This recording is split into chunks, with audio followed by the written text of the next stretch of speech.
Hi, I'm Holly Humberstone, and you're listening to Main Pod Girl.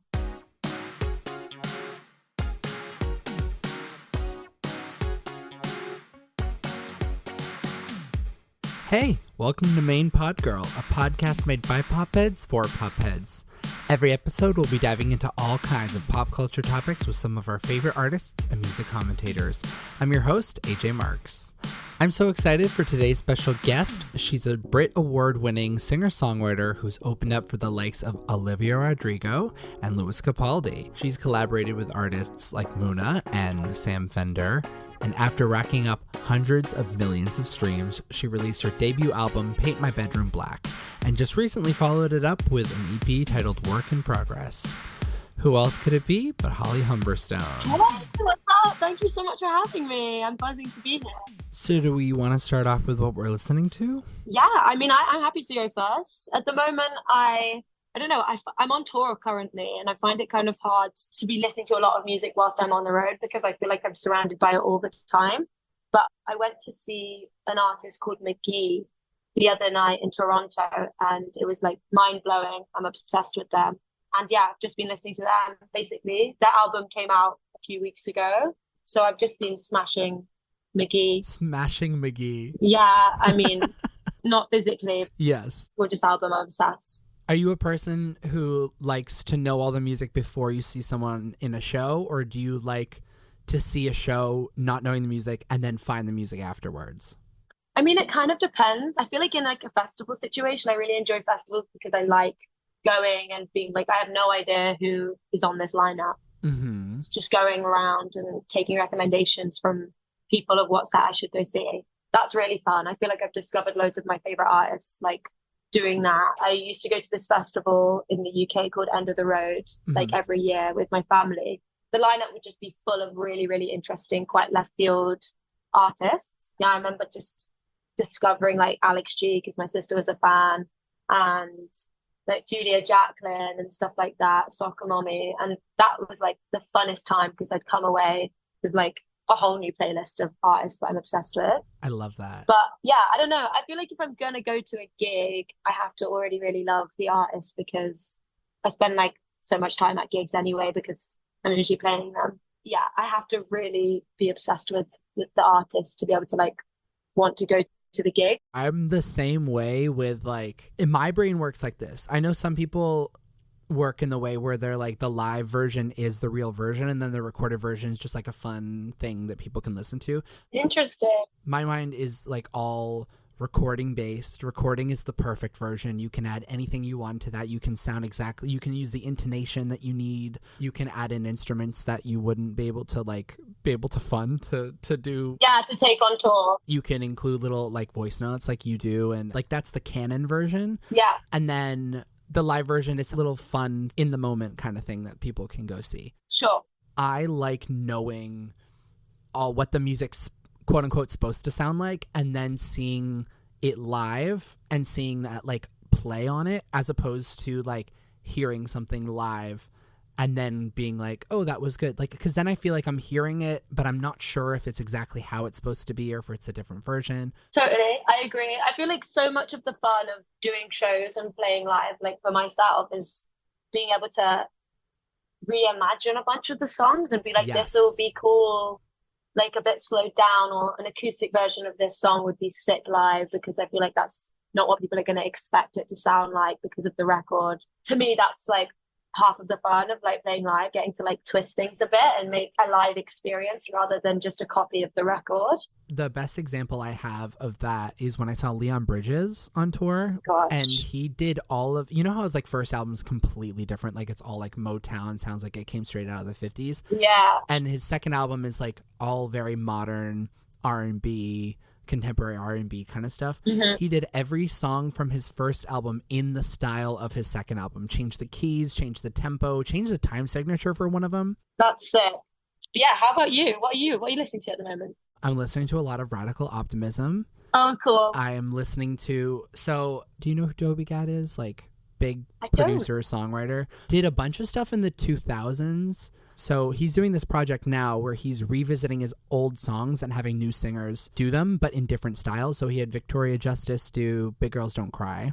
by Fergie. That's so cool. And he's now has Johnny Orlando do Untouched by the Veronicas. That's amazing. It is so fucking cool. Like to hear those like da-na-na-na-na, like those strings in a different key just kind of really hit me, especially because I like songs that I can I listen to so much stuff by women that it's sometimes refreshing when I can listen to stuff that is in a male voice that I'm like, oh, I can hit the notes. Like I love Teddy Swims for that reason. This version of Untouched is so adrenaline inducing. Like, okay, I'm listening to that when we're done with this because I need Rex. So I want to talk about, this is what I was really excited to talk to you about. I think I've met you before, but I'm not sure. Oh, where have we met? We both went to Lipa the same year. No, you're joking. Yeah, right? I was a third year when you were first year. Oh, for anyone listening, this is our university. And I didn't even know that you went to Lipa until this is a couple of years ago, I was talking about getting you on the show. And my housemate at the time, who also went to Lipa, was like, oh, yeah, Holly, she went to Lipa just for like a year or something. And I was like, wait, hold on, what? And so did you go to Freshers? Did you go to the Freshers events? I honestly was such a loser when I was at Lipa. I was such a loser. I forgot how to like make friends. I think I went to the Freshers. Because I ran all the Freshers events. So I would have met you, but I was seeing a lot of faces. So I was like, am I going to get on the call and she like recognizes me? Like, I don't know what's going on. That's so crazy. That's so weird that you went to Lipa. I think we have a lot of mutual friends too, or we must, right? Because it's oh my gosh. So weird. Yeah. That's wild. I feel like I rarely come across other people that went to Lipa. Oh, because it's such a small school. Yeah, it's so tiny. That's wild. That's so crazy. So do you live in the States now? Yeah, I lived in the UK for 7 years and then my visa expired. Yeah, that's probably enough time spent in the UK, to be honest. I love it. Really? I feel like because I've grown up in the UK, I don't know, it's so familiar to me now that like when I go on tour, I miss it. I do miss it. I find myself missing it and I'm like surprised at myself. I travel so much and I think that it makes me appreciate it a lot more. So you're currently in, where is it, Detroit, I want to say? Mm-hmm. Oh my God, did I get it right? Yeah, I'm in Detroit today. Oh, wow. So what are the differences between the US and the UK that you've picked up on this tour that you haven't noticed before? I mean, just the sheer amount of space that you guys have over here is just crazy because I feel like in the UK, like everybody is so crammed into this tiny little island and trying to like make the best use out of the tiny, tiny bit of space that we've got. And I feel like over here, I don't know, there's just so much space. The shocking thing about like being on a bus and traveling around the States is just like you guys have more space than you know what to bloody do with. The streets are so wide. It's so nice. You go to the UK and like just outside of London, you'll already have streets that are like 2 ways, but they only can fit 1 car. And I'm like, yeah, how is this legal? Genuinely, like, how is this? Like, if you're gonna crash if someone's coming the other way. I don't understand. And they're all windy too, so you can't see around it. I don't get it. It's because we're literally strapped for space. But over here, yeah, I mean the food is great as well over here. I feel like quite a lot of people have bad things to say about American food, but like I'm only here for a month. I'm maxing out on smash burgers. So let's get into your debut album. You have been leading up to this album for a while. Does it feel like a debut album to you? Because I know you've had a couple EPs. You have the Can You Afford to Lose Me compilation. Yeah, it did feel like a debut album because for the first time I felt like there was pressure to deliver something really big. Like to deliver like a 12-song body of work. I've never had to do that before. Before I started working on the album, I dropped, I think it was just the 2 EPs and like a bunch of singles. But that was over the course of like 2 years. And I felt like there was never any time pressure. I don't know. I was just kind of writing for fun and just not to put music out, but just for myself. And then when I started writing the album, it was like a whole different process because it was like, fuck, I've got to deliver like a great 12-song project. So it felt like a little more intimidating. And I did find the writing process just harder because I felt like I was in my own head about it. And the debut album is like the iconic piece of work from so many of my favorite artists. So I was like, I feel a lot of pressure right now to like deliver and to follow up the last 2 EPs that had got me to where I was in my career. I'm starting to work on album number 2 at the moment, and I'm just trying to stay out of my own head and just be like, it'll be whatever it'll be. I feel like I'm really proud of it now, and looking back, I'm like, that was a stressful experience. I don't really want to do that again. I mean, the music industry is just stacked full of dudes who think they know what's best for you and your career. And my profile grew a bit and my team grew around me. I was like struggling a little bit to kind of remain in control of my work. And I think I've just realized now that this is my project. I've got to take control and I've got to be in charge because this is my career and I'm the boss, you know? So you just put out the album in the fall of last year, and then you already have like a new EP called Work in Progress. What's like the thought process behind just jumping into new music right away? Honestly, there wasn't much of a thought process that went behind it. Beautiful. That's the right answer. Yeah, there really wasn't a thought behind it. I was just like, well, I'm going on tour and I want to release music whilst I'm on tour because I feel like a lot of artists do like, well, I was gonna do like an extended edition of the album, but I rediscovered a bunch of songs that I loved. Some were written after the album was completed, and some were written like 2 or 3 years ago. And I just sort of rediscovered them. I keep all of my demos and everything that I've worked on ever on my notes app. And I was really honestly just bored one day and I was scrolling through and I was like, what can I put in this extended edition? Because I know that people are going to be like, I've got to follow this up with an extended edition because that's Yeah. the natural thing. And I just rediscovered like 4 songs that I was like, I love these songs, but they don't feel like part of the album to me. Well, also because by the time you release an album, that album's like, it's not dead to you, but it's kind of just like, it's done and dusted, and it's been done and dusted for a while by the time Yeah, it comes out. totally. I felt like I'd given it enough mental kind of energy by that point that I was kind of like, I want to release something that's not associated with this album, just Hmm. completely different. And also just the fact that to me, the songs just didn't fit with where my head was at when I was writing the album. One of the songs, which was the first one that I wanted to release, which was called Dive, I wrote that like so long ago and it kind of just slipped through the gaps. I just sort of forgot about it and I just forgot to consider it for the album, weirdly. It does happen. I've had lots of songs where I'm like, why did I never record that? Yeah, exactly. So I just kind of forgot. The songs are so disconnected from each other. I feel like it's a great representation of the sort of person that I am. I wake up feeling completely different every single day. I feel like so Mhm. many artists have got their like niche down and their like universe like really, really nailed. But for me, I don't know, I'm 24, which still feels kind of young to me, I guess. I still feel like 14. I'm 26. I still consider myself very. Okay, great, great, great. I'm like, I'm just a baby. Yeah, you are just a baby. I feel like I don't have anything figured out. I feel like every day I'm somebody different, you know? Like there's so many Mm. different eras. I'm still growing and evolving, and it makes sense that my music will just do that alongside me as I change. So yeah, it felt like it made sense to just call it work in progress. Speaking of like different sounds and evolving and stuff, I kind of dig that Ghost Me is like low key a country song. I think Like it so. has those steel guitars in it and they work so well with your voice. Like, were you going for country vibes on that one or did it just kind of happen?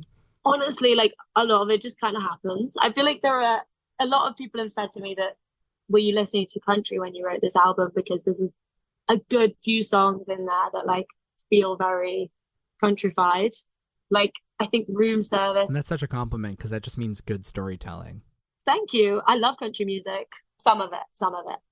Like I love Casey Musgraves so much. I listen to a lot of country music, but I never really go into the studio with like a goal or like a brief in my head. I feel like I can't really work that way. I just kind of go in and write about how I'm feeling in that moment. And like, Mm. yeah, I don't know, people who have visions of the sort of sounds they want to create, that seems really wild to me because I can only create what I am capable of making in that day, whatever it might sound like. Do you ever feel like British music is its own genre? Because I kind of, when I was coming up with, and we'll get to this later, the top 5, Hmm. and I was coming up with like what makes a British album, I was like, British music just kind of feels like it has its own vibe. And Yeah. I was just talking about this with Rachel Chinariri, who just dropped an amazing album Oh my too. God, amazing. I love her. Yeah, I love her too. She's awesome. Like, how do you feel like you assert your Britishness in your music, whether that's sonically or lyrically or. I feel like to me, British music feels really gritty and quite raw. Same thing with TV, British TV. Like, they're not Exactly. hiring a bunch of really I mean, not that British actors aren't attractive, but they're not obsessed with hiring models for every single character. It's like they portray people where you're like, I know that British person. Like, that's my uncle or that's my neighbor. Sure. I feel like it's relatable. I don't know. It's such a like niche vibe being in the UK, which is something that I've realized as I've like traveled. Like the UK is so small, but there's such a like niche specific vibe and there's such a like shared experience that all Brits kind of have from just growing up there and like just living there. Yeah, like if someone brings up a candy, you guys all know. Yeah, exactly. What's that blue drink that you guys all had like growing up that I had to learn about when I came over? WKD, Wicked. WKD, yes. Delicious. Everyone was like, oh, WKD. And everyone like, they all have this like certain nostalgia attached to it that like I don't. You had to be there. Sure, exactly. I think that's the thing with the UK. It's just like such a niche specific vibe and it's a bit of a bleak place, honestly. We're just trying to make the best of the cards we've been dealt. I mean, obviously, I'm very lucky to like have been born in the UK and I feel like, I don't know, British music is something that will always unite every British artist and every British person because it's so real. I don't know, there's nothing shiny about it. It's kind of gritty and raw and a bit rough around the edges. I think that's why I like it so much. Also, I have a brand new game on this podcast that I invented just for this episode. Oh, fab. So I designed a test just to test out how on the pulse you are with niche pop culture moments. Oh God, I'm going to fail this. And I combined a list of very real and goofy headlines posted to Popheads and mixed them in with some very fake and goofy headlines from fake showbiz news and The Onion. Okay. And your job is to tell me if you think the headline is real or fake. Okay, I can try, but I'm so out of touch. It's all good. You have a 50-50 shot. Okay, great. So get your detective hat on. Let's begin. Okay, let's do it. The first headline is, Nick Cannon mixed up the handwritten Mother's Day cards to the 6 moms of his 12 kids. Quote, I tried my best. Oh God, I think that's probably real. Okay, that's hilarious. That's jokes. And the next one is Ian Brown says no matter how hot it gets, he won't be putting sunscreen on. Quote, that's how they get you. That's how they get you. Oh my gosh. I mean, is that real? Because I feel like that's Brits. When the sun comes out, nobody wants to wear. Everybody's just like tops off on the street. I think that's real. That is fake news. Oh no. Oh no. Okay. The next one is Paul Wesley confused when asked if he likes Madison beer on Instagram Live. Quote, I've never had that beer, but I like most beer. Oh God, that's so strange. Such a strange thing to say if that's real. I mean, yeah, I think that's probably real. It is real. Yep, he does not know who Madison Beer is. No clue, no clue. The next one is Florence and the Machine concert goers trigger a 1.4 magnitude tremor in Berlin. Oh my God, if that's real, that's fucking mad. I don't think it's real. I feel like I'd believe it for like Taylor Swift. It is real. It was Florence and the Machine. Oh, okay. That's crazy. The next one is Britney Spears reveals she's in a secret relationship with a posh British guy. Quote, we can't go public until he gets rid of his wife. Oh God. I mean, I think it's fake, but I also like, who the fuck knows? It is fake. Okay, we love her, You're but good. It could have been real. It could have been real. The next one is Greta Thunberg rebukes Billy Joel for naming his new single, Turn the Lights Back On. Quote, not a very good message to be sending out. I'm all for like advocating for the climate crisis. I think it's a real problem and everybody's ignoring it. But like, I don't think that's quite the right place for it. I don't think that's real. Surely not. You're correct. Okay. It's false. Okay, great. Thank God, too, because she's directing her efforts somewhere else. Yeah, she is. She's doing important work, but Billy Joel's not the guy to take down. The next one is Carly Rae Jepsen once watched Seal eat an entire loaf of bread plain. Quote, it was gluten-free, though, so that's good. I mean, I think that's probably real, right? It is real. Yep, on a private jet, he ate an entire loaf of bread in one sitting.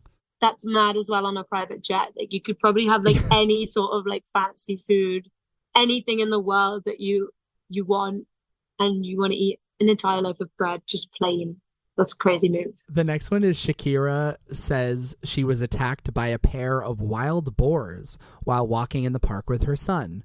Quote, Milan, tell the truth. Say how your mummy stood up to the wild boar. Oh my God. I bet that's true. It is. Oh my God. Slay Shakira. I was going to include the quote where she was like, they took my handbag. Snatched her bag. Yeah, they just wanted to see what was inside her bag. The next one is singer Jess Glynn taken to the hospital after being hit by satellite falling from space. I mean, I'm going to go ahead and say that's probably fake, right? Okay, yeah, that was by far the fake. That's the fakest one. They just love Jess Glynn and Jessie J for some reason. Oh, and yeah. Ellie Goulding. For some reason on these fake news, they love those three. The UK hands. Love that. Oh, man. And the last one is Nunn collapsed and died in court in the middle of a property legal dispute with Katy Perry. Her last words, quote, Katy Perry, please stop. I know this is true. I know this is true because I'm currently on tour with Carol Ades, and she was telling me the story, like near her house, there's like a huge convent, and like Katy Perry wanted to buy it. It's a crazy story. And then like one of the nuns fucking died in court. Mad. And then we've come to the last part of our show, which is our top 5. This is where we list our top 5 of a certain category, and this episode's theme is top 5 British albums. So I like to start at number 5 and work my way up to number 1. I interpreted it as like top 5 albums by British artists, but some of these I was not, because of what we spoke about earlier, some of these I was like considering not even including because they didn't feel British enough. Sure. My number 5 is Dua Lipa's Radical Optimism. She makes the polished, shiny American pop music, and I love her for that. And I love that her accent is in this. And I'm not saying it's not British enough to qualify as a British album because it's on my top 5 British albums. Sure. But I will say it is definitely a lot less British than most of my picks here. Well, I love that. I've listened to like the singles, but I haven't listened to the full thing yet. I'm saving it for like my plane journey back home. So I'm really excited, and like all the visuals are gorgeous and the videos are fucking amazing. The album is better than the singles, I would say. Oh, really? Yeah, but the singles work even better on the album. Like I love when that happens. Sometimes a single doesn't hit for me and I'm like, you know what? I bet this will go hard when it's in the context of the album. Sure. And that's absolutely true for Radical Optimism. I love. My number 4 is The Good Witch by Maisie Peters. Amazing, I'm yeah. obsessed with her. That album is just very quintessentially British. Kind of reminds me of The Streets, but like a pop girl doing it. Yeah. Just like she's so conversational. She's great for that. I feel like she's so cool because she overshares. That's what I love about her. She's so relatable.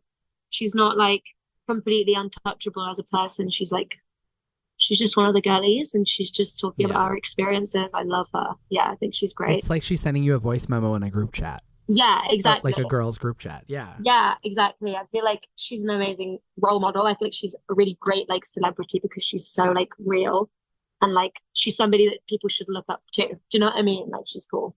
Someone else who I've not had on the show, but I've interviewed before. His name's Will Joseph Cook. He makes very, very British music, and I love it. This album, Sweet Dreamer, his debut album, is so fucking good, and it's very Strokes. Okay. And so he has like that New York sound with the guitars, but he is just so unmistakably British, and I felt like that was a great addition to this list. It's one of my favorite albums of all time. My number 2, it's like the most American thing on this list. It's Calvin Harris, Funkway Bounces Volume 1. Okay, nice. Is Calvin Harris British? Yeah, Calvin Harris is Scottish. And then my number 1, Lily Allen, It's Not You, It's Me. Gorgeous. I love that. Quintessentially British. It could have also been Adele 21, but that did not make my list. But I love your selection. Really digging it. I feel like a lot of mine is like dad music. Oh, hell yeah. I feel like a lot of the stuff that I like now has been like just really, really informed by my parents, what they were loving when I was like 6 or something. Okay, let's get my little list up. I'm going to start with On Every Street by the Dire Straits. There's something really kind of like romantic and like loose about the production. I think it's because it was made quite a long time ago. I just really love it. And the title track On Every Street is just like the most beautiful songwriting. Okay, next one, I'm going to go with Wish You Were Here by Pink Floyd. Oh, I feel like it's another one that I go back to all the time. I love like a lot of like guitar heavy kind of raw sounding music. mhm. And then next, I'm gonna go with Demon Days by the Gorillaz.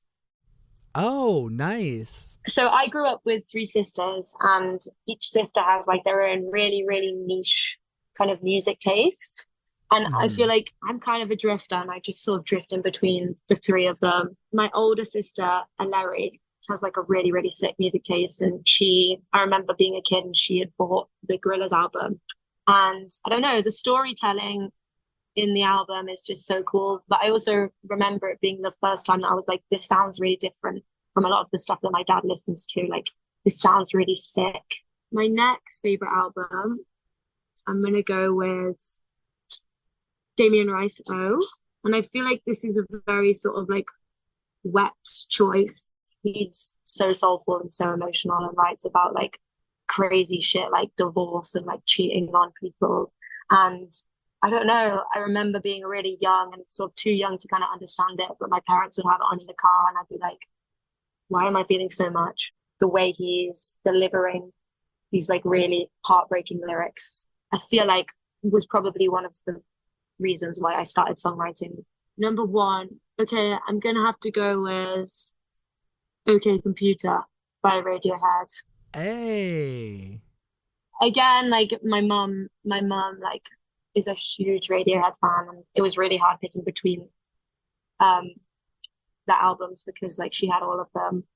But yeah, I feel like this one again feels the most nostalgic to me, and it's just I remember being like kind of weirded out by Radiohead when I was a kid because I was like, this is just too weird and too like left and dissonant.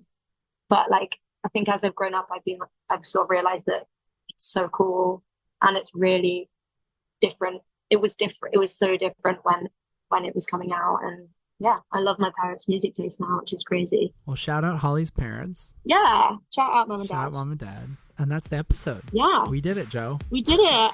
And thanks, Holly, for coming on the show. Oh my gosh, thank you so much, AJ. I've had so much fun. It's been lovely. And thank you to Noah for the theme music. Make sure to rate and review us on whatever podcast platform you're listening to us on right now. I'll see you next time.